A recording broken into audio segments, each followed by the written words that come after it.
everybody. It's Allie, and welcome to our Y&R Chat for Sunday, July 25th, 2021. What's that, Y&R? You say we're entering into week 3 of the Mariah is missing and we're all just gonna sit around, do nothing, and worry about it mystery? Okay.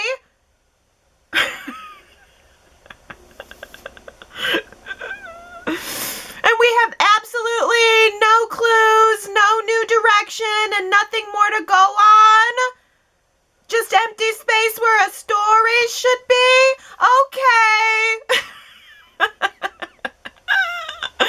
I'll just stay here. I'll just keep waiting here until you decide where you're going, until we actually start getting somewhere. I'll just wait right here for you.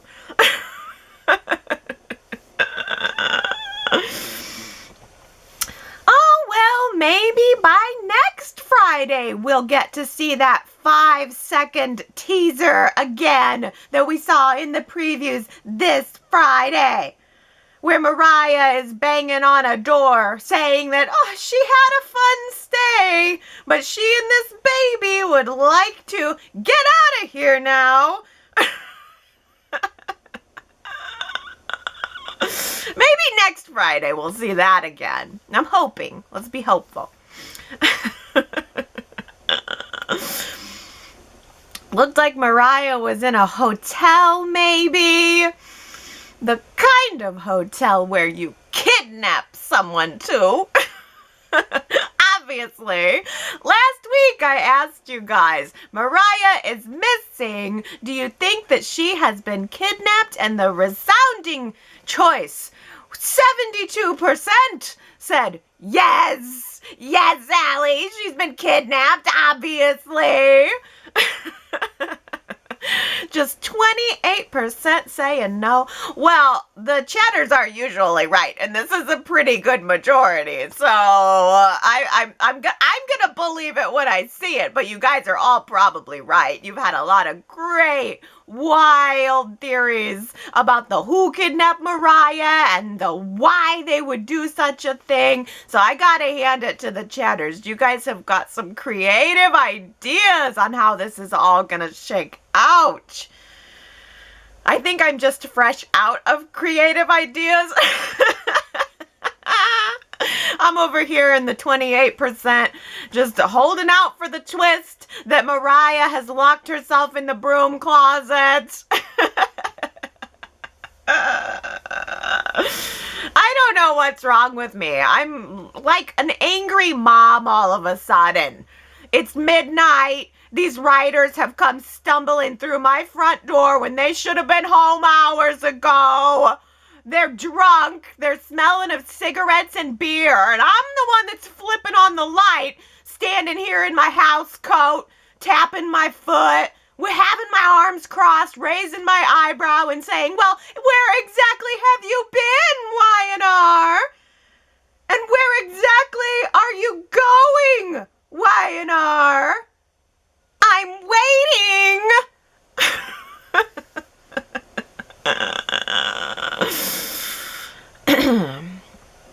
If everyone got sketchy text messages from Mariah last week and it spiraled all the way down the wormhole, then why did triple sketchy text messages this week sent to Tessa and Abby and Sharon make everybody feel completely reassured for an episode, only to wind up back in the same spot as we were last week at this time? I think Y&R wants us to spin out of control with our fan theories here, like right alongside the family. We're all just supposed to spin out our crazy theories while they continue to have no concise plan. All of the entertainment is at yrchat.com, where you guys are leaving your theories. That's where the entertainment of this story is. because it certainly is not on screen. Stitch just keeps hanging around, falling deeper and deeper in love with Abby again. And that's his only job, by the way. That's all Stitch is there to do, fall in love with Abby, and eventually she will fall in love with him. Abby needs somebody to talk to, and it can't continue to be Devon if he's involved with Amanda. So now Stitch is here. He has informed us that he is taking the job as chief of surgery at the Genoa City Memorial Hospital, a job which, by the way, should belong to Dr. Nate. And it will, as soon as Stitch gets out of the way and Nate gets his miracle hand recovery, which I believe in my heart is gonna come. Soon. But Stitch is doing nothing for me. Stitch isn't making the situation any better at all. He's just one more worrier swimming in the worry pool. And now he's dropped the bait on Tessa to have Mariah's phone tracked. Good! I say good! Track the phone, Tessa. Figure out exactly where Mariah is, and then do a drive-by of that location. Make sure that every single red hair on her head is exactly where it should be. Then drive home and never say another word about it. And if she can't find Mariah, then call the police! Call the police for a wellness check. What are we waiting for? Put me out of my misery.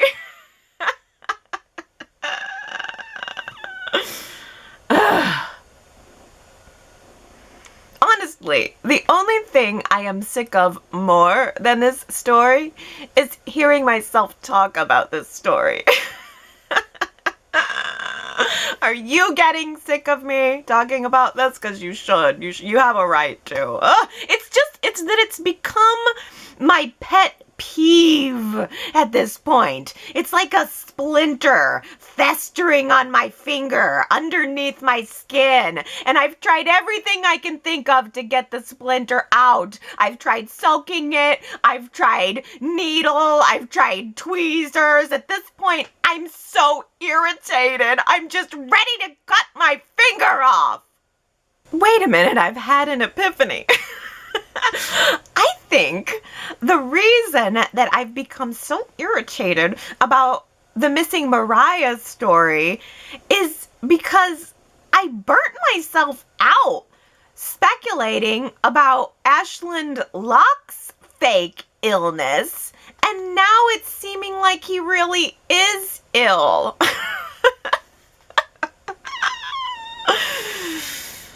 But also, it's accumulated anger that's been building since February, when Y&R sent Chance to the moon.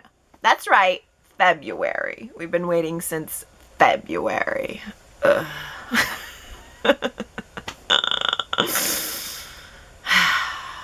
Moving on. On Friday, Ashland passed out on Victoria's floor.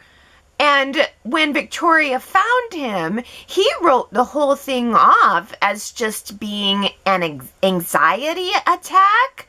Well, good thing that Johnny and Katie didn't skip right on into the blue room and find him lying there on the floor like that. Ashland got introduced to Victoria's kids on the same day that he moved into the house. Oh, and they moved out of the house. Hey, Victoria's house has lost a few walls, right? The walls are closing in, what one might say. That Victoria's house used to have a front door, a kitchenette, a staircase that you could drag a dead body down, but now it's very small. It's just the living room area. Almost seems like a smaller recreation of the living room area. Where is Ashland going to have his deathbed scene? On the couch? I don't know. I should just be grateful that we got a new set. It helps give me a visual boost of happiness. Well, Victor wasn't happy to find out about Victoria's new living arrangement. Oh, he doesn't mind if Victoria is having an affair with Ashland Locke. He just doesn't like that Ashland is moving in. All right, that makes sense. Nikki had to talk Victor down about it. And she said to him, if you're truly proud of Victoria for what she has accomplished with the merger, like you said you are, then you should be proud of Victoria for this too. We raised a strong, compassionate daughter. So you should be proud of the strength that we instilled in her. I like that. I just love that line. Be proud of the strength that we instilled in her. I thought that was great. And that gave me a little bit of a jog on this story, realizing that maybe Ashland is here designed to soften Victoria up, to show Victoria as a compassionate human being who is capable of love and capable of putting her own love and her own self to the back seat to help somebody who needs her. So maybe that's what this story is really more about. Showing Victoria as a compassionate human instead of a cold robot like she's been for the last several years. Even Billy has turned the corner on his opinion of the Victoria Ashland situation. And if Billy can set his reservations aside, then maybe so should I. Victoria and Ashland both met with Billy and explained to him that they have a relationship. And they just want to be together. They just want to go through this illness together. And maybe it was thanks to Lily's influence on Billy, but Billy decided to drop it. And not only to drop it, Billy has now started offering Victoria emotional support and encouragement for the relationship, even going so far as to tell Lily that he thinks that Victoria has finally met her match. I'm starting to feel like Billy backing off of his suspiciousness on the issue of Victoria and Locke's relationship is the grand signal to me that I should back off of the issue too. Maybe Ashland is dying and what you see is what you get. Unless he decides to go for those miracle treatments that Victoria keeps pushing that will magically bring him back to life to defeat Tara's attempt to block him from seeing his son. Folks, put her in water skis because Tara Locke has jumped the shark. Man, Tara was my favorite thing on the show when it seemed like there was more to her character than evil villain who everything can be blamed on. Now Tara is just slipping into that one dimension where there just doesn't seem to be anything more to her than villain. Now she's filing for full custody of a Harrison against a dying man. And she seems almost to be goading Ashland into fits of rage. Might Tara know that Ashland has a history of anxiety attacks? And might she be pushing his buttons on purpose? Might she even have tampered with his medical test results and she's gaslighting him into thinking that he's dying? I don't know. Maybe these spells that he's been having aren't cancer at all. He's having trouble catching his breath. Maybe it's the anxiety attacks that he mentioned and not lung cancer. I don't know. I've been burned with speculating on all of this, but boy, if there is not a twist that puts Ashland and Tara in cahoots together, then Y&R might as well just put Tara out to pasture right along with Ashland. It's gotten to the point of Tara can be summarized like this. Is there nothing she won't do? Is there no lengths to which she won't go? It's kind of After a while, it's kind of, it was fun at first, but now it's kind of Oh. Maybe I'm wrong, though. Maybe Tara isn't all bad. Maybe there's still something in there that will resemble a human. Maybe she is just trying to protect her son. Does Ashland pose an actual threat to Harrison and Harrison's little young mind? I mean, both Kyle and Tara have said that Harrison has been having nightmares and he's constantly crying after seeing that one incident of Ashland getting winded at the park. So I don't know. I don't believe that. I don't believe that.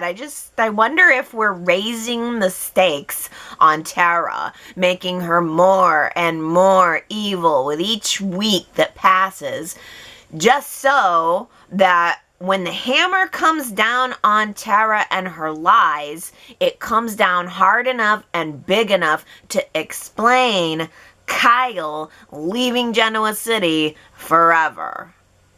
Phyllis is on to Tara and Sally, and taking both of them down will be a sweet I told you so to Jack.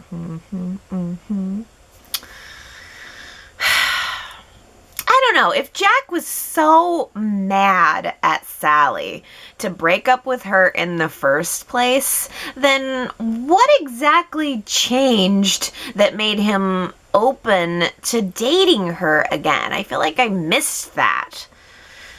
I'm not opposed to them dating at all. It just seems like Jack decided to forgive Sally only to spite Phyllis meddling in his life. I don't know. I mean, I guess that's all it really does boil down to.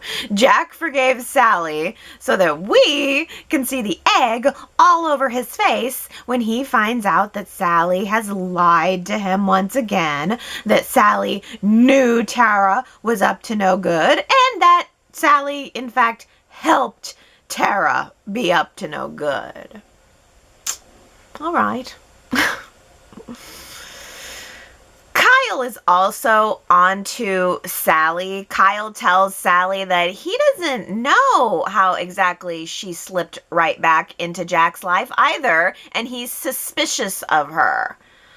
Summer somehow came into this amazing job offer that drew her out of town, and then whoop, what do you know, Sally benefited from it by getting the JCV job that she's wanted all along. Well, congratulations, Kyle, for finally checking in.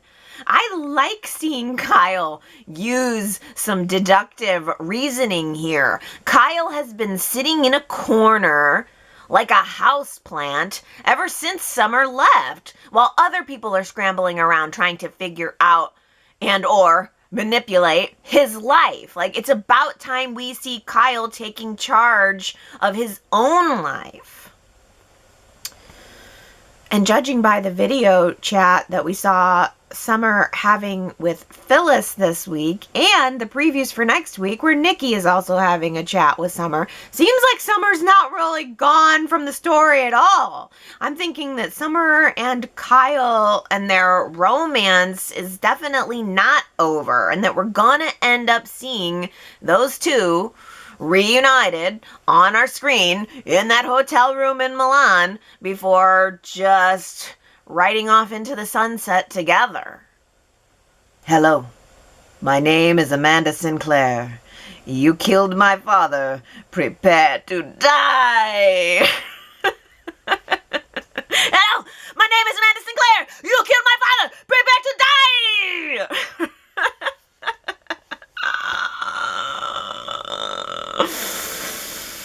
Hats off to Victor Newman, the master, who sets a brilliant trap that leads Sutton into a confession-ish. Kinda, sorta confesses that whatever, he probably killed that pesky Richard, and he would have gotten away with it if it weren't for his pesky granddaughter too. Yeah, Victor tells Sutton that he knows all about Amanda's strategy to pin Richard's murder on him, and it's not so much that Victor has something that will help Sutton, but he has something that will hurt Sutton, or so he says. It's a letter. Oh, can you believe it? From 3 days before Richard's death, penned directly to Victor Newman. Dear Mr. Newman, you don't know me, and you don't know my family, but I must tell you, Sutton Ames is a bad man, and somehow I feel this information will be of use to you 30 years from now. Well, snap! There was no letter. Sutton agreed to a little quid pro quo with Victor in exchange for said letter, and then when Victor revealed that there was no letter, Sutton went on a vague rant about how much he hated Richard for getting his precious baby girl Naya pregnant with not one but 2 baby girls. How dare he get her double pregnant? He didn't just get Naya pregnant, he got her double pregnant. He must die. Man, Sutton was getting so worked up in that scene, I thought he was about to have a heart attack. Ashland Locke style. I thought maybe Victor would stand there and refuse to call the paramedics until Sutton confessed to the crime, but no. Sutton kind of offered it up willingly. I mean, he wasn't explicit about what he was saying, but he definitely stopped keeping the tight lip that he's had for all of these months, and he definitely went on a rant about how much he hated Richard. And then Amanda steps out of the shadows from one end of the ranch, Imani steps out of the shadows from the other end of the ranch, and Amanda's holding her phone recording, like, to let Sutton know that the entire conversation has been caught on tape. Well, then Sutton starts to try to bargain with Amanda and says, all right, well, what do you want? I'll give you anything. Jewels, rubies, anything you want. And Amanda gets to have her great Indigo Montoya moment. What do you want? I want my father back, you son of a bitch. Can you believe Y&R plagiarized The Princess Bride? I am taking points off for that. Some writer is going to have to write on the chalkboard about 100 times, I will not plagiarize, I will not plagiarize, I will not plagiarize.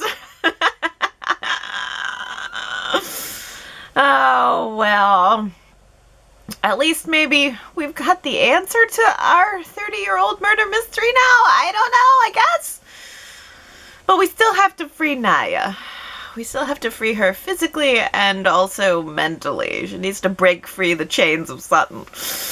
Amanda and Imani met with Michael to recap the situation, and I really had to appreciate the perspective that Michael brought to the whole thing. He first he took an audience perspective in a way, because he said, okay, hold on a minute, let me get this straight. Amanda, you were your grandfather's lawyer, but now you're representing your mother, who is trying to prevent her father from going to prison. I think I got that right? Yes, Michael, you were as confused as we were.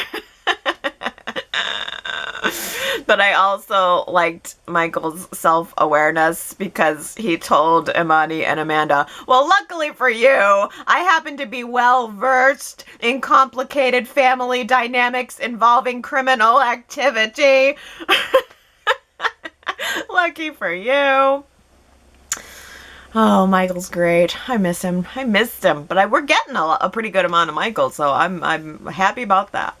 And Imani goes, oh, really? Is family dynamics and criminal activity, is that something you studied in school? Was that perhaps a course that you took? And Michael said, sadly, no. Personal experience. I'll say. Okay, well, Michael agreed to, I guess, switch gears and continue to go after Sutton. But if Imani and Amanda can get Naya to retract her confession and maybe testify against him, that would be helpful. But all of that is easier said than done. Naya is not just going to turn her back on her father. So this story is still not over. There's more to come. Imani is in a similar situation to Naya, but Imani's ties to Sutton aren't as strong. Imani is willing to give up the only life that she's known, give up the job that she's had for her entire life, and she's willing to move away from Sutton's corruption. I thought it was really nice to have a tender moment with Imani as she was realizing that all of her eggs have been in Sutton's basket for her entire life, and now if she is turning on him, then she's going to have to turn to something else. So Amanda has an idea. Let's be law partners. Sinclair and Benedict, would it be? Or Benedict and Sinclair? Therein lies the conflict for the future. Whose name goes first on the sign and the business cards? Well, Imani tells Amanda that she needs to think about it and run it by Nate. Maybe naked in bed.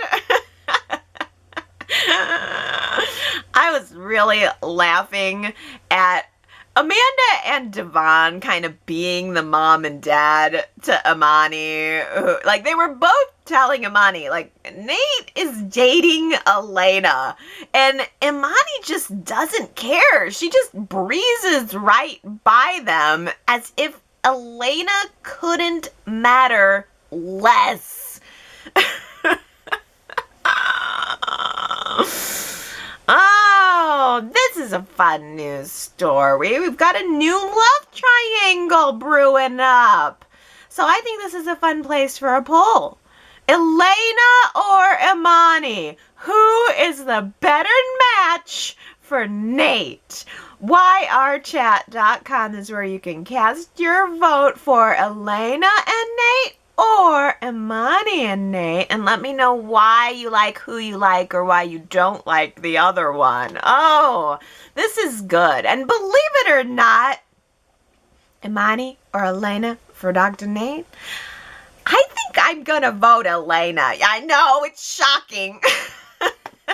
Hold on to yourselves. But I think that Nate and Elena do have a lot in common, and Elena seems very sincere. I believe that she will be true to Nate this time. And on the other end of it, I do feel like Imani could just end up being a whole lot of trouble for Nate, which is also why I want them to hook up.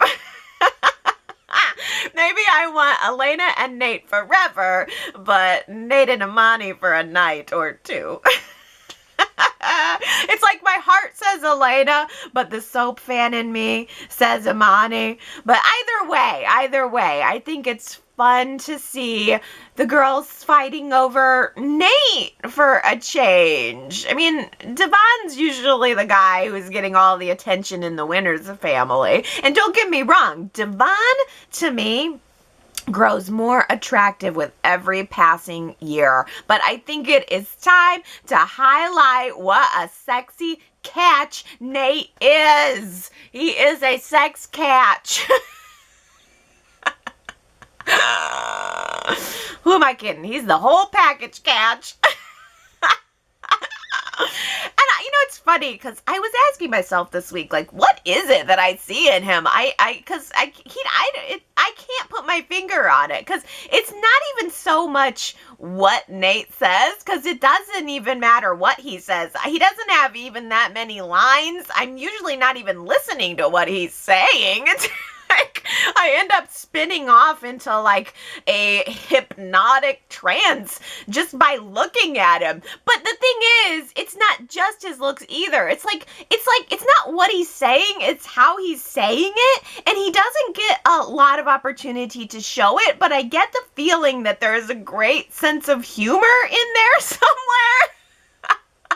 Because, yeah, I'm sure that's totally what it is that attracts me to him. His sense of humor. I don't know.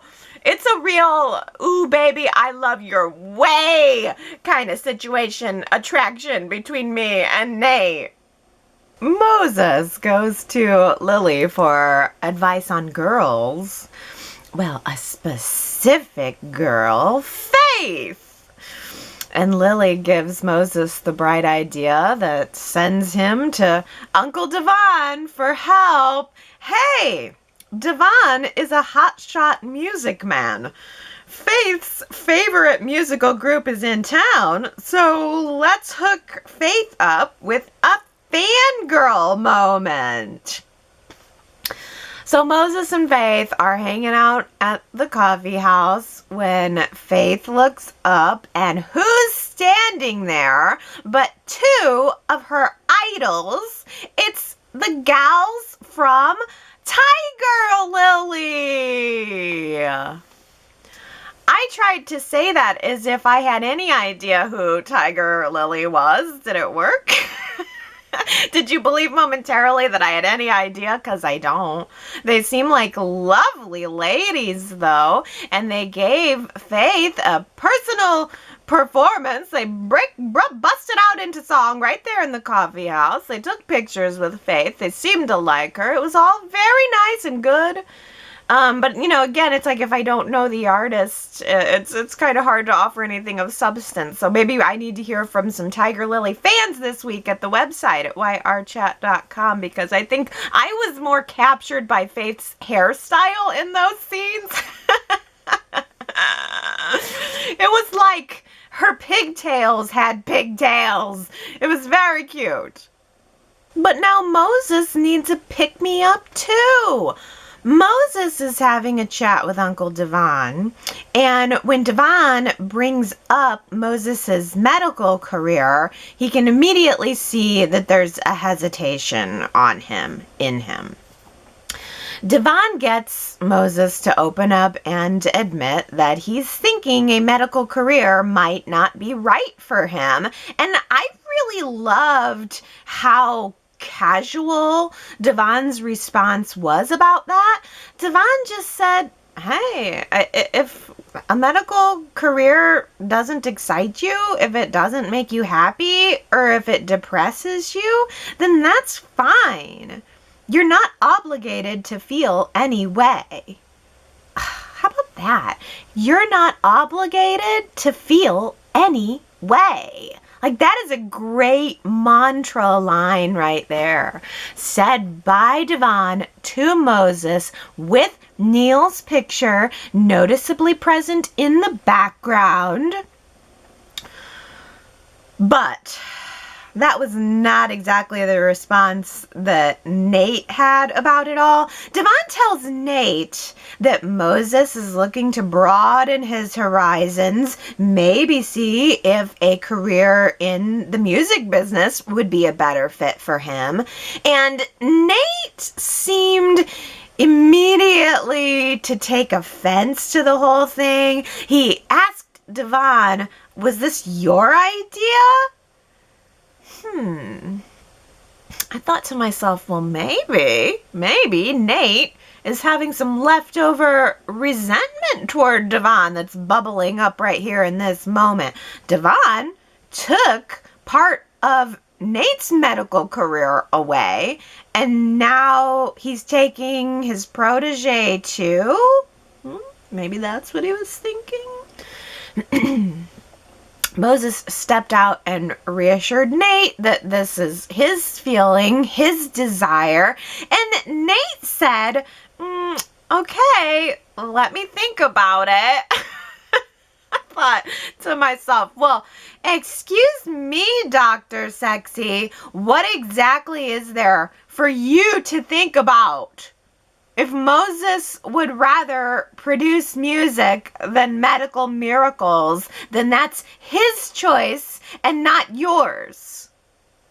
Nikki has a sit-down chat with Adam, and she tells Adam that she's rooting for him. Rah, rah! Wow! It's like Nikki is Adam's own private cheerleader now. Maybe we could put Nikki's hair in pigtails just like Faith's.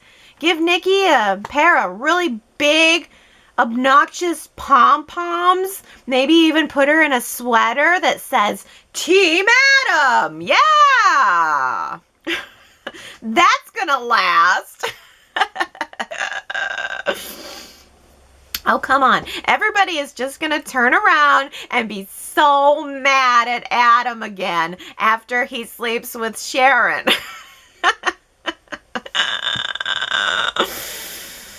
And absolutely no one will be mad at Sharon about it, just Adam. If Adam and Sharon sleeps together, it's Adam's fault. Sharon's the victim. Sharon is the victim of Adam's sex.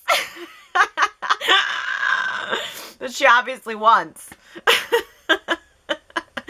Oh, Lord. Can you even believe that Ray is gone for a day? And Adam and Sharon are right back to dreaming about each other? With all of those money-saving flashbacks? Ooh, I can just feel the savings. Oh, CBS has got to be so happy with those savings.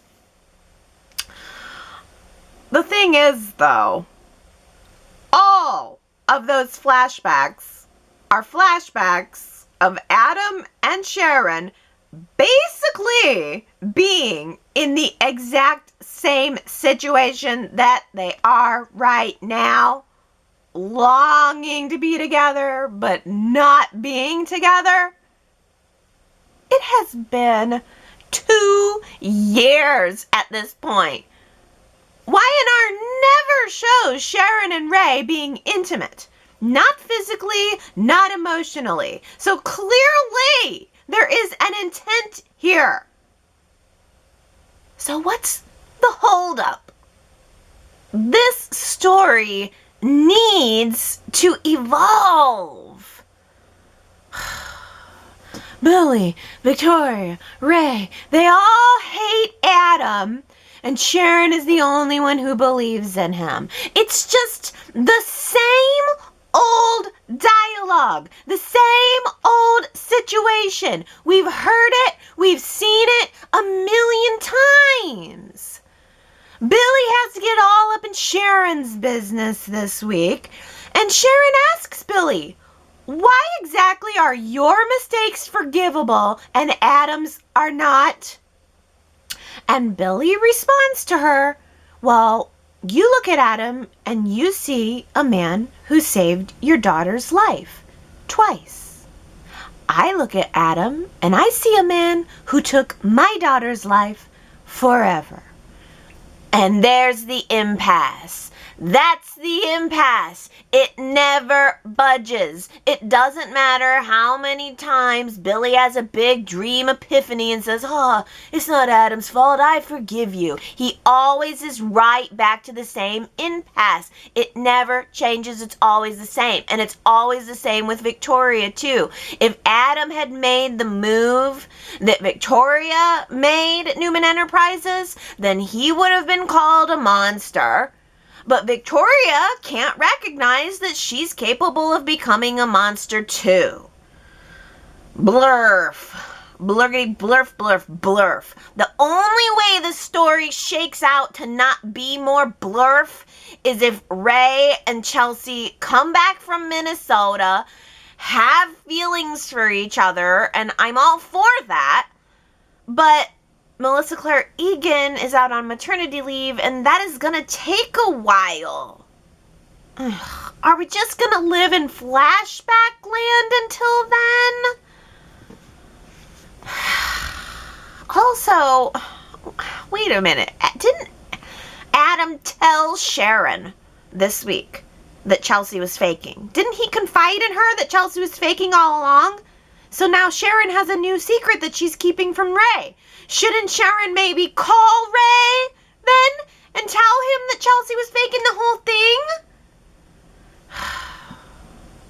Yeah, Allie, but then Ray would rush right home and he would put a squash to all of the sexy stolen moments of coffee and intimacy with the bad boy who clearly lights Sharon's fire. Check, check. Rain in Spain, etc., etc. That was our Who Said It quote from last week. It was Victoria. She was doing a mic check before the press conference, and her way of saying something random was rain in Spain, etc., etc. I thought that was a fun little line. I honestly did not expect anybody to guess it. I thought, oh, no one's getting this. This will be an easy week where I read 3 names. But nope. A lot of people got it. Congratulations. Sandra, Susan, Kathy, Henry, Lisa115, Nia, is it Nia or Naya? Let me know and then I'll remember it and I'll log it. So don't forget, Nia or Naya. T. Nicole, Nancy, Juanita, Lara, Sharita, Diana, and Kamna. You guys all guessed that was Victoria. But will you guess this? It seemed like a funny line at the time. It's another one of those like terrifying where I'm not sure if it fully works when you write it down, but I like to hear it and I think it works when you say it. How about this? I hear a big old butt on the end of that. It's just like a double entendre that for some reason made me laugh. I hear a big old butt on the end of that. Who said it?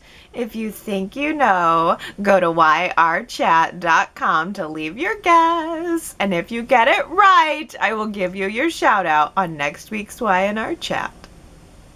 And now on to the best part, your comments. Starting out with Gary, who says, well, I just about busted a gasket to see Billy deigned move into the fair Sharon's working space, although it is a public restaurant, and dump all his good news on her, which she probably doesn't even care about. I could be projecting.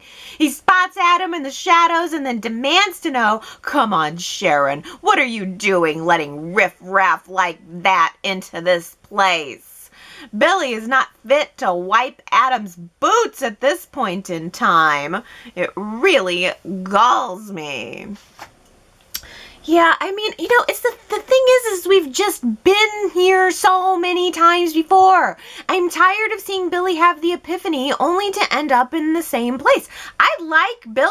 I like Jason Thompson. Lots of the other stuff he's doing on the show is great, great, great. But I'm tired of the never-ending Billy-Adam feud. If it hadn't been resolved 3 or 4 other times, I could probably let it settle and just be like, yeah, these other guys, they're just never going to like each other, that's fine. But the fact that it always comes back to the same spot, then Billy changes his mind about Adam, then he goes right back to hating Adam, it's just exhausting after a while. Plus, what business is it really of his what Sharon does and who Sharon lets into her restaurant? And not only that, but it seemed like Billy was kind of inserting himself into Sharon's marriage in a way when he was talking to Billy, saying like, Sharon's in a happy marriage and she would be better off without you. Well, maybe that's true, but it's none of your business. And Ellen says, Shadow, I am going to need these clips saved on all of my devices. Yeah, we got a whole lot. I mean, that was a lot of flashback scenes. It's going to take up some memory. Hope you got a good working memory card, Ellen, because we got quite a bit of flashbacks this week from both of their perspectives. I just think we need some new Shadow, as in a new direction. Sharon and Adam need to make some new memories. Like some from when they're not both involved with other people. I like Sharon and Ray, but I say bring on a new chapter of Shadow if Ray is doomed to second place. Send him off to be with Chelsea, or bring him back to be with Chelsea. And I was trying to listen really hard to what Sharon was saying about Ray when she was talking with Elena, and it still sounds to me like Ray's just gone for as long as Chelsea is gone. So I guess we're going to continue to see Adam and Sharon growing close on screen, Sharon probably deflecting any feelings that she has, and then I think it would be interesting if Ray came back with these feelings and these secret feelings for Chelsea, and we find out that, wow, Sharon did such a good job of deflecting love only to have Ray step out on her. It doesn't sound very much like Ray, but I'm just craving some kind of other direction for this. And I like Ray. I'm tired of seeing Ray playing second fiddle emotionally. I mean, Sharon has been faithful to Ray ever since she wasn't. But I just want to see something new for Ray, too. I hope that Nate is not doomed to second place the way that Ray always is. And one thing I will say about Imani, I think Imani wants Nate. I think there's no second place choice for her in the way that we kind of saw with Elena. I think Imani saw Nate. She knew she wanted him immediately, and she probably is going to have him sooner or later. Victoria says, meow, I love the banter between Imani and Elena. Imani over the top as expected, and Elena was just sweet and cutting. I noticed Nate just sat there and observed the action. I think he's enjoying this very much. Me too. And I loved when Elena said to him, do you not see that she's flirting with you? And he said, yes. I mean, if she is, then whatever. It doesn't matter. I'm taken. Oh, but it does matter. And it should matter. At a certain point, if I were Elena, I would probably be like, Nate, hello. I mean, he was having dinner with Elena, and then he stood up to kind of have a private conversation with Imani. Like, the two of them sort of stepped aside at a point, which I thought was a little surprising. But I did really like how Elena was very sure to tell Imani that Nate told her all about the job offer. So if you think that you and Nate got a little secret relationship going on, Imani, forget it. He tells me everything. I thought, and you're putting it a good way by saying sweet and cunning, or sweet and cutting, but I'll add cunning in there too. I thought that was a great way that Elena responded to Imani. Imani is blunt force, but I'm liking seeing this cutting side of Elena. Tina Cole says, Nate just sitting back and soaking in two women fighting for him? You go, Nate. The situation will come to a head at some point, but for now, let's enjoy the cattiness with a fake smile planted on these two women's faces. Yes, the fake smile is fun for now, for sure. Hey, Diana says, Imani may not realize it, but she may actually be bringing Nate and Elena closer. Nate is very handsome, but I am sure Elena may find Nate even more attractive when another beautiful woman is going after her man. Isn't the saying, a little competition never hurt anyone? In this case, I think that might be true. Imani is helping Elena to be more aggressive in the relationship, and in turn, making the relationship more interesting. Nate is not the most exciting character, and Imani adds that spark to his and Elena's relationship by giving Elena a run for her money. Yes, I love that comment, Diana. And I'm not even going to argue with you that, I'm not even going to argue against the point that Nate is not that exciting of a character. He's really not. I feel like I just see something in him that I feel like he probably would do some good comedy too. Like, he does have a very realistic reaction to some of the things that are happening around him. But, you're making a point too that it's like Nate is in this very reactive position. He's not driving story. So, yeah, he's not all that exciting. You might as well sit back and let some ladies fight over him for now. Sue W says, I just love Imani. She is my new favorite character. Her being a lawyer should entrench her in even more integral storylines than looking to devour Nate, but that's pretty great in and of itself.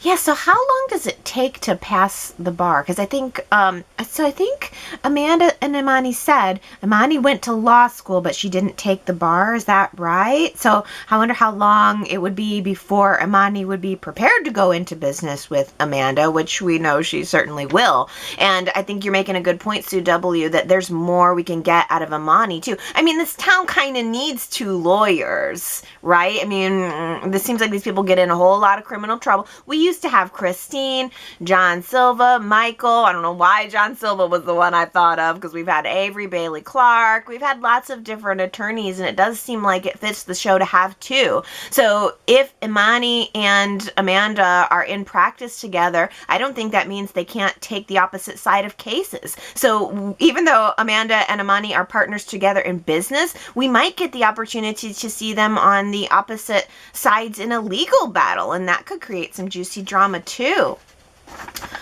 I really like what Y&R has done with the Winters family and integrating Amanda into that. I love that her and Devon are in a very stable, good, loving place. I mean, the couples are where I said I wanted them months ago. I really like Devon and Amanda, and I really like Nate and Elena, and I think Imani's just a cherry on top of the cake.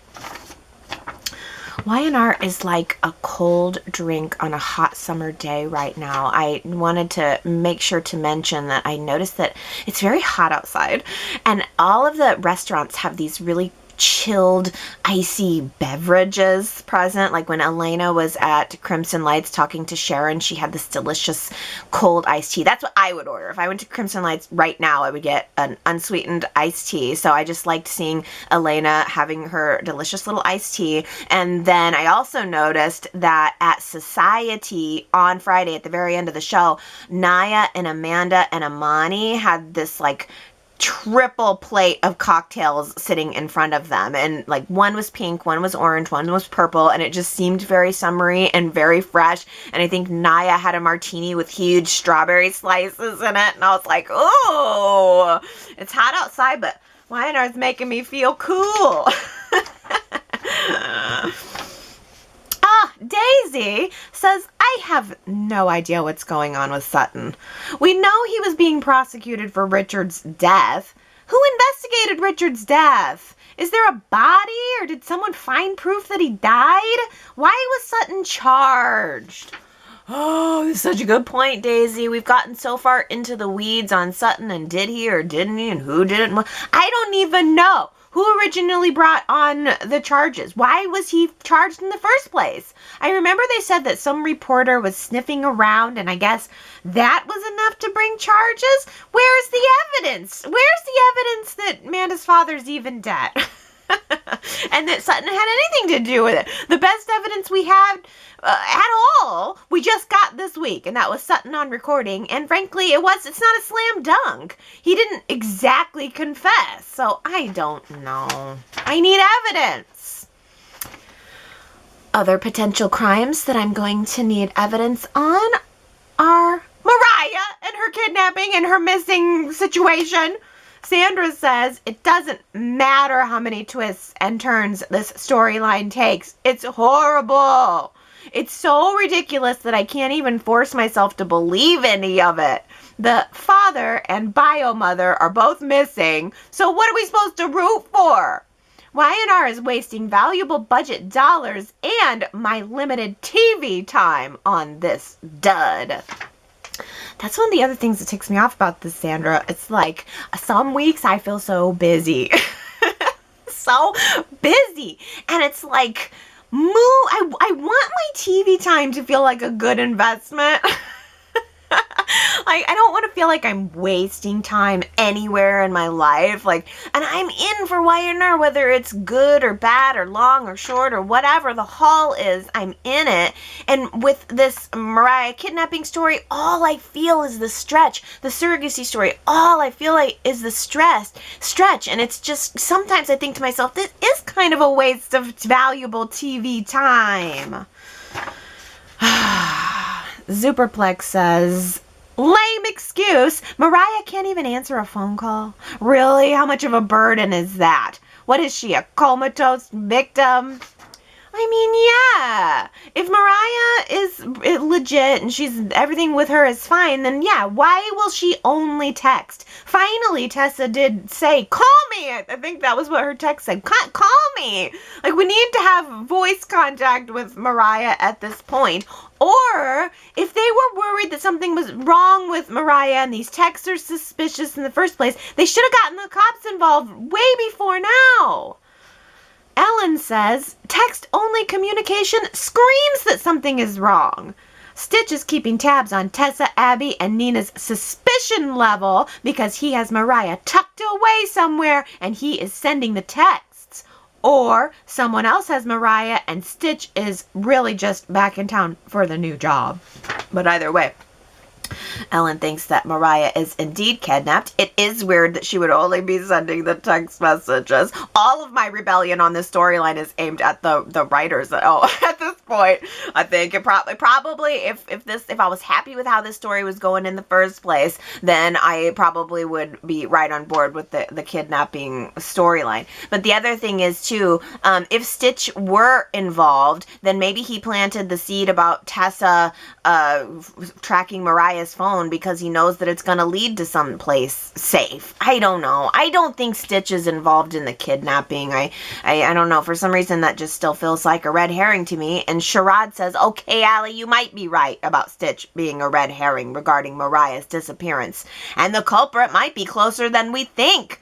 And Mariah, too. If I were Tessa, when she gets her girlfriend back, she needs to have a moment to go off on these people who keep telling her to be patient. She knows her Mariah, and she knew better than to listen to them. Yeah, it's like Tessa's the only one at the end of the day who's like, you know what? I mean, the text messages didn't work for me last week, and they're not working for me this week either. But I see what you're alluding to here about Mariah's disappearance and the culprit maybe being closer than we think, and I'll get to that here in a minute. But Sherrod also says Mariah being kidnapped would be a strong enough plot point for Chance to return. And according to Christine, his assignment is just in Michigan, which is not that far from Wisconsin. So yeah, I think it's very plausible that if Mariah was kidnapped, I think it's more likely that it would have something to do with Chance and his return than just Stitch. I think Stitch is there to be emotional support for Abby and nothing more. T. Nicole says, I vote that Mariah was not kidnapped. I don't think the writers have decided what exactly happened to Mariah yet and left it open-ended right now to decide at a later time. The writers haven't even decided how to handle Chance yet.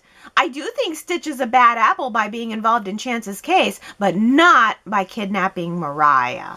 I know, yeah, Stitch could still be in the case. This is the thing, there's so many theories and they're in so many different directions that it makes my head explode. My head cannot handle all of the theories. And it's like every week there's new theories and more, and is it this and is it that? And we've had it's not, the writers aren't leading us toward anything. We've had no evidence. All we're just left here to spin our wheels in the mud, and I feel like I got mud all over me, and I'm sick of it. I just need a shower after this storyline.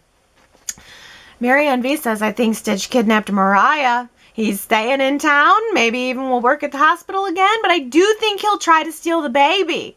Max might be mentally ill because it was predisposed, and Stitch may be just as ill. Could be. And Lara says, I believe Creepy Stitch is pursuing an experimental treatment for his son, something that requires embryonic stem cells. The phony texts thought to be from Mariah are pretty much verbatim from what they said to Ben in person. So tired. I'm so tired. Oh my goodness. But I mean, and see, that's the thing. It's like, there's no theory that is any more right or any more wrong than any other theory. I mean, all things are equal. Stitch could have kidnapped Mariah and be waiting for the baby to use embryonic stem cells to save his own son. That is totally just as plausible as Mariah getting locked in the broom closet.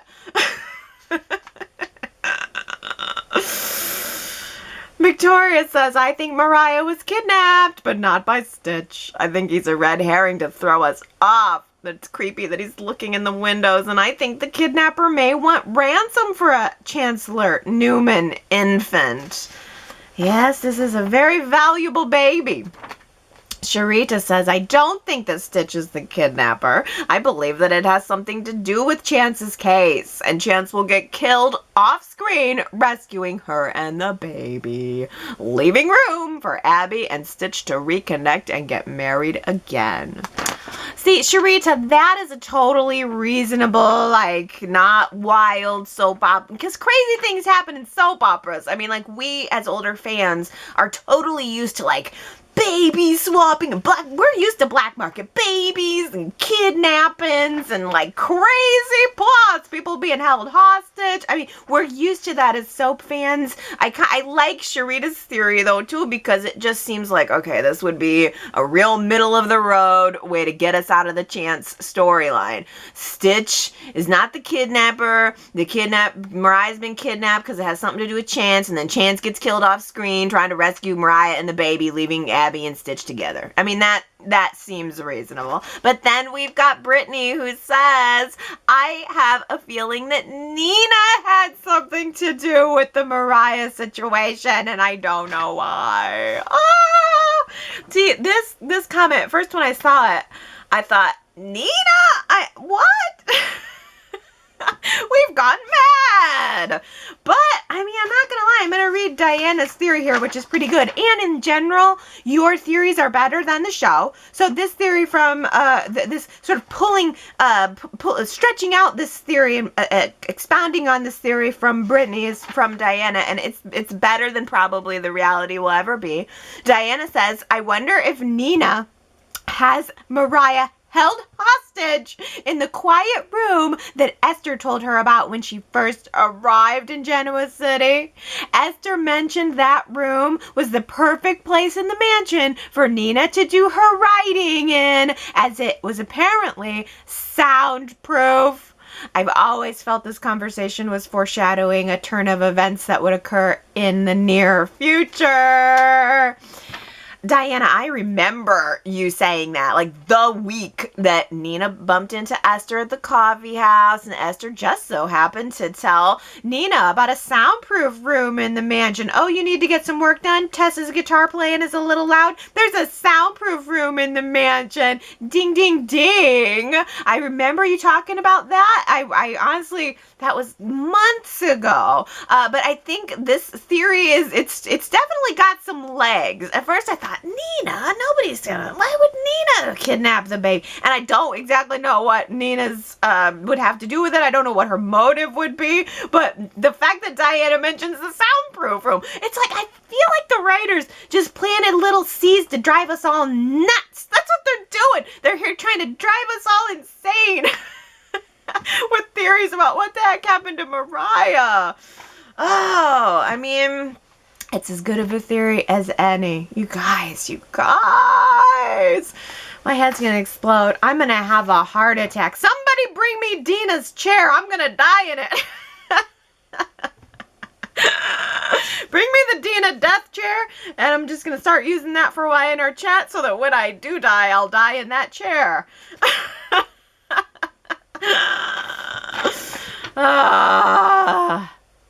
Oh, let's keep going with Diana here because she's got some good stuff for us this week. Diana says, I loved Billy's conversation with Lily at the apartment after he spoke with Ashland at Victoria's house. I was happy to hear Billy express his change of heart regarding Victoria and Ashland's relationship. I did not want to see Billy having any romantic feelings toward Victoria. It was looking like that might have been a possibility. I love Billy's relationship with Lily, and I would not want Billy's friendship with Victoria to jeopardize that. I found Billy's maturity to be very refreshing and delightful. Oh, I love this comment, Diana, because two things. Number one, it kind of, Billy's, what'd you call it, maturity here, counterbalanced the sort of, I don't know if I want to call it immaturity, but just the rash stuff that went on with Adam on Friday. So it was nice to see Billy being so compassionate toward Victoria as a counterbalance to him, just kind of picking on Adam, just like, let the guy have some coffee. But also, second point that I love about this comment is a couple of months ago, we were speculating so hard around Billy and Victoria. Victoria was seeming like she wanted Billy back. She was jealous about the relationship he had with Lily. And we were also speculating about whether or not Billy was still in love with Victoria, and his pursuit of all things Ashland Locke and her relationship with Ashland Locke was related to him still wanting to be in Victoria's life and have a relationship with her. So it's interesting to think about how what a difference a couple of months can make. Except when it makes no difference at all and you're stuck in the very same spot that you were a couple of months ago. Except that some stories move, some stories do not. But T. Nicole says, I loved Lily's chemistry with Johnny. It was super cute and sweet. Lily is awesome in the parent role. Oh yeah, you're right. I have to say too, I loved Lily's way in that scene. Not only when she was with Johnny trying to help him and answer his questions in an appropriate way as not the primary parent. I think it's a little bit of a tight situation. You got to make sure you're not going to do anything to tick off Victoria and Billy. But I also liked Lily when she was recounting the conversation to Billy later with that big old bouquet of beautiful flowers that just look so summery and gorgeous next to her skin, almost as if they matched the flowers to her. She looked beautiful. I love her delivery. She's got a very smooth way about the way she says her lines. She feels so natural. That's just the greatest way to say it. Lily is so natural. I liked the scene too. T. Nicole goes on to say, if Johnny and Katie were home, or even came home with Billy and saw Ashland lying unconscious on the floor, I don't think that would have gone over very well. I wonder how much the kids will see Ashland, because I think Billy and Victoria need to sit them down and explain this if they encounter a sight like they don't want them to see. Yeah, it's a little odd that nobody had that conversation with Johnny and Katie yet. I think it definitely would be appropriate to explain Ashland's situation to them, because even though they're staying with Lily and Billy more often, I don't think that necessarily means they're never allowed to go back into their house. They've still got rooms there, toys there, lives there. I'm sure Victoria's going to want them there overnight. So it's a lot that happened pretty fast. I mean, like I said, Victoria introduced Ashland to them on the day he moved in. So maybe she was getting there, but she needs to get there quicker. Jamie says, I'm beginning to think that Ashland really believes he's terminally ill, but it's an evil hoax set up by Tara to get full custody and hurt him for divorcing her by getting him to give up 100% ownership of his company, get a buttload of sympathy, and guilt Kyle into supporting her. And who knows what other mysterious reasons. She's a trip. This is ringing true to me too, Jamie. I'm kind of wondering if he only thinks he's ill. I don't know. And you're also laying out what Tara's motive would be to get the full custody, hurt Ashland.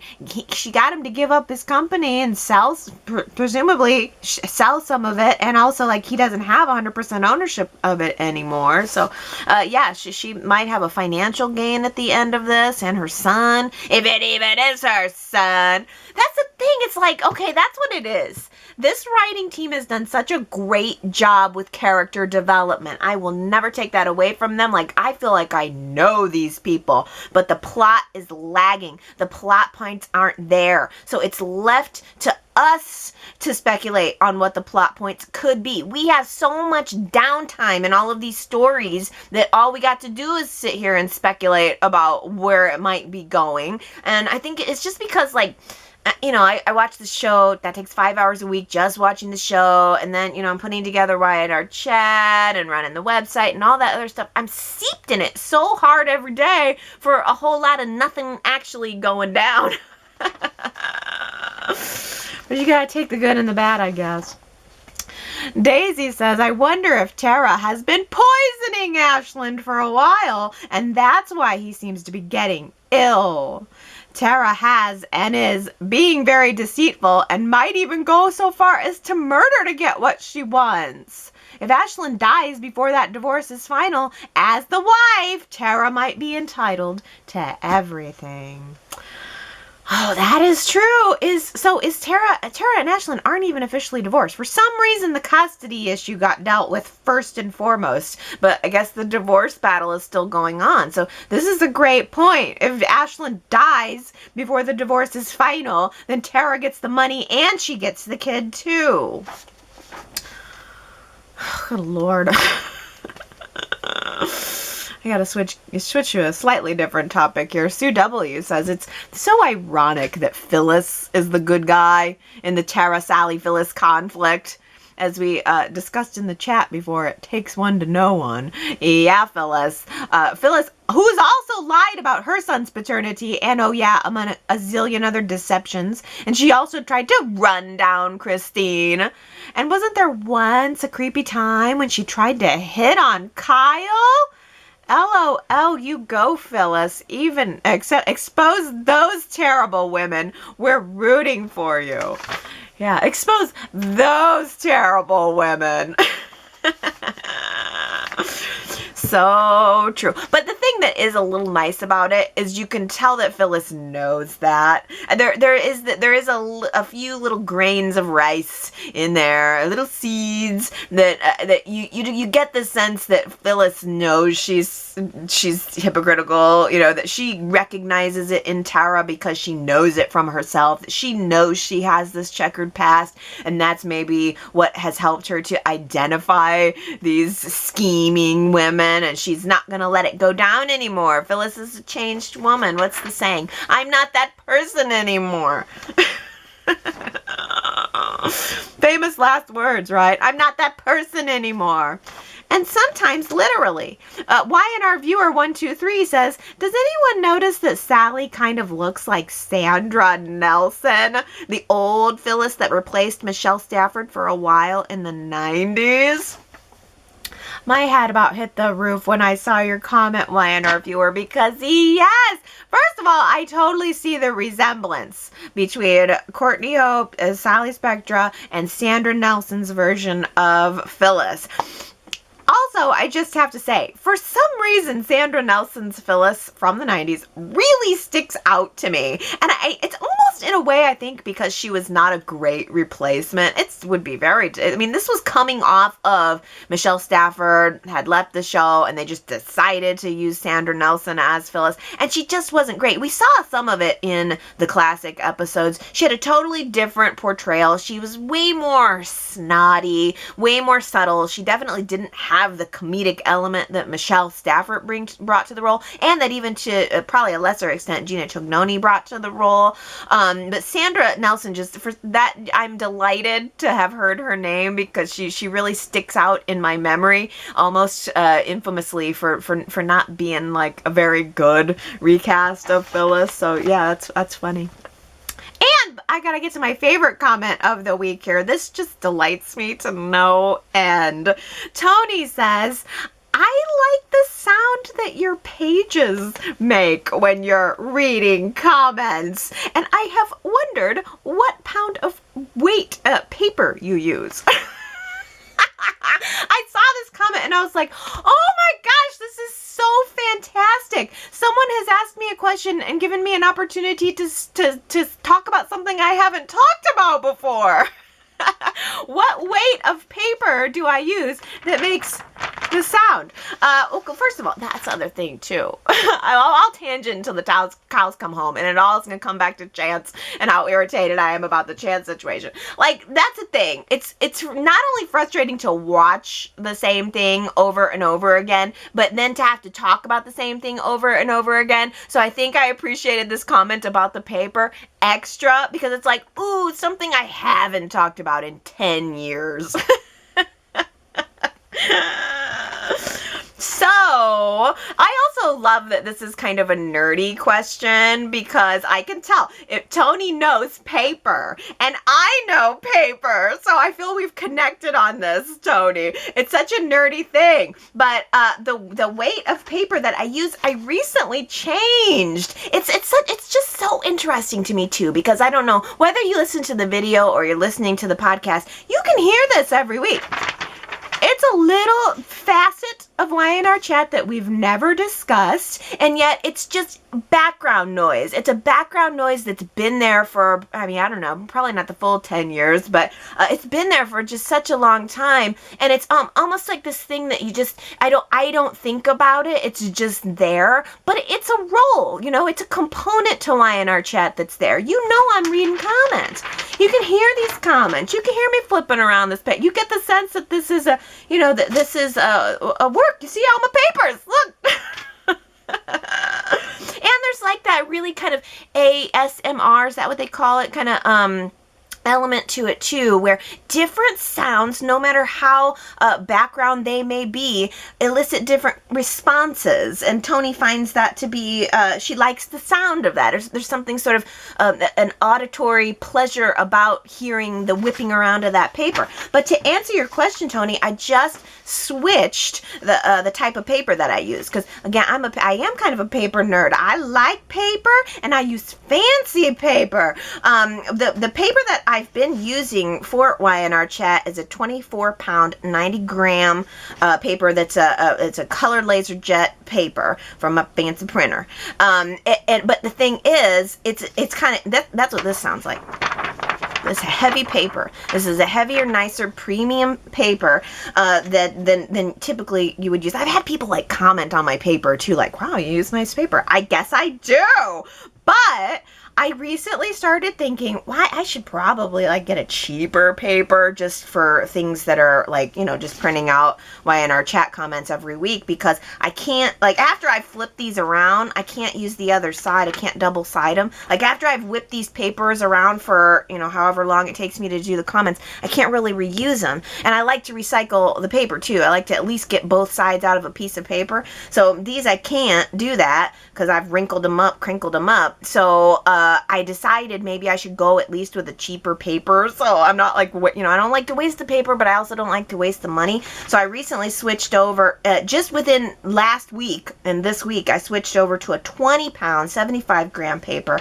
That's this. So I don't know if you can hear the difference, but I've brought both to demonstrate for you. So this is the cheaper paper that I just started using. Now here is the more premium paper.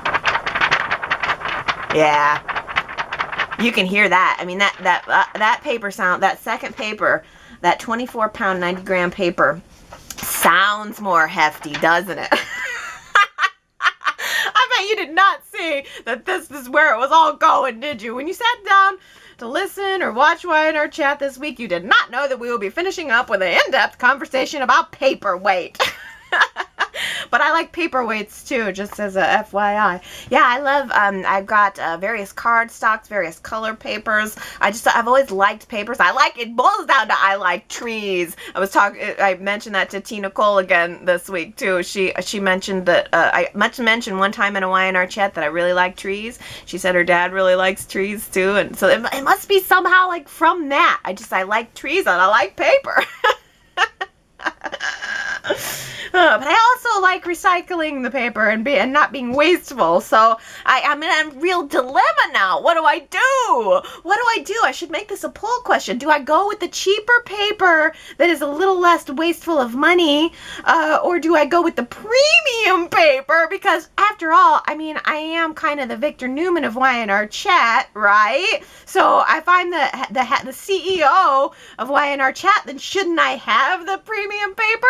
And shouldn't I pass that along to you as the beneficiaries of it all? I don't know. I'm really torn at this point. Do I go cheaper or do I go the more expensive? I feel in some ways maybe I need to go back to the more expensive paper because I really feel like I want to provide only the best for the Y&R chatters. I am a ridiculous and absurd person.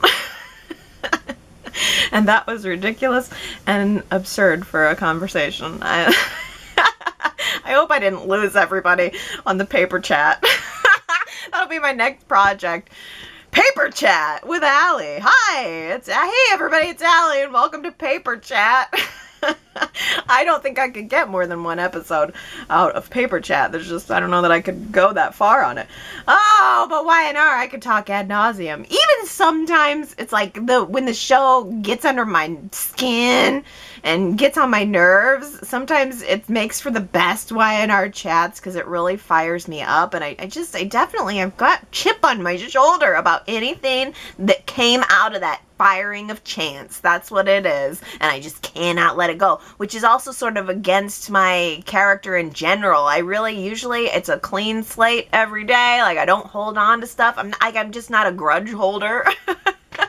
I forget things fairly easy and I move on fairly easy from most things. But for some reason, it really got to put in my skin that Y&R would dare just go fire somebody in the middle of a story that I was watching. I guess we all find out where the rubber meets our road, and apparently for me it was with Chance. But that's not even it. They could have fired. That's not it. To be fair to me, it is not just that they fired Chance, because I don't know the guy. I don't care. I didn't care that much about the character. It's the fact that they then continued to stretch it out since February. If they were gonna they should have just killed him in February. Why are we continuing to stretch it out? It's the stretch that ticks me off. It's the stretch that gets up under my skin. It's the stretch that makes this part of the job, the Y&R Chat CEO job, difficult.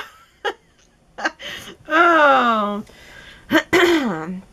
I'm trying to be fluid with the story. I'm trying to move into each new week's show, stories and everything. But it's hard when it's like it stays the same. It's like they're forcing me to make it stay the same. I'd like to move on to some new stuff.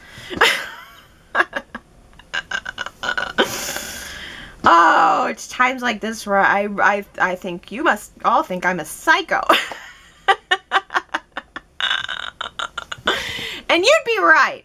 Go to yrchat.com to leave your comments about what a psycho I am. A psychotic, paper-loving, Y&R-loving weirdo. Princess Bride-loving weirdo. But no, tell me what your thoughts about the show are. yrchat.com. Vote in the poll. Hopefully the website's going to do good for everybody. I did some updates on the back end of it this week, and it kind of made things wonky for about a day. But I think I was able to get everything fixed. If anybody notices anything weird there, you have to tell me and be specific about what it is. If something's off, it's like a broken link or something's just not working the way it should. Please specifically tell me what the problem is and what you were doing when you noticed the problem, because that'll help me get to the bottom of that, because that's the heart. That's the hub. yrchat.com. That's where it all kind of begins and ends each week. So go there, but then come back here and we'll chat about how we're in the exact same place next week. Love you guys. See you next time. Bye.